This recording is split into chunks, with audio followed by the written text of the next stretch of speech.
Alam mo ba? Akala ng lahat, dilaw lamang ang kulay ng ginto. Pero may isang uri ng alloy na may kakaibang lilang kulay na mistulang nagmula sa mga kaharian ng fantasy world. Ang pagkakabuo nito ay hindi bunga ng natural process, kundi resulta ng isang tiyak na pag-aaral sa paghahalo ng ginto at aluminum. Katunayan, tinatawag itong purple gold.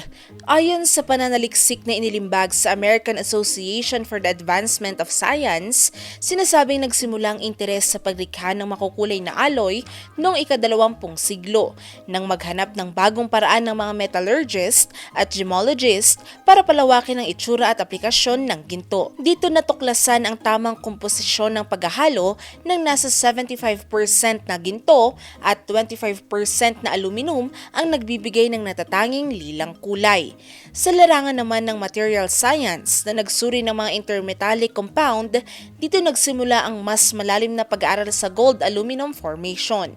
Ang mga pagsusuring ito ang nagbigay daan sa paglabas ng purple gold bilang isang bagong discovery na bagamat tunay na ginto ay may katangiang malayo sa karaniwang anyo nito.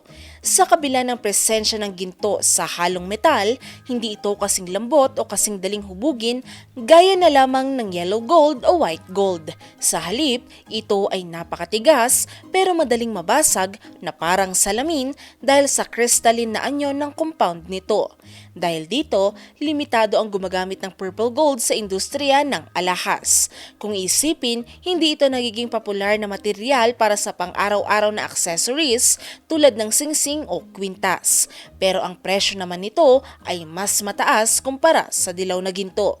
Subalit sa mga naghahanap ng iba pang anyo ng alahas na may kakaibang karakter, nagsisilbi ang purple gold na parang gemstone na manipis at hinuhulma bago ikabit sa mas matitibay na gamit.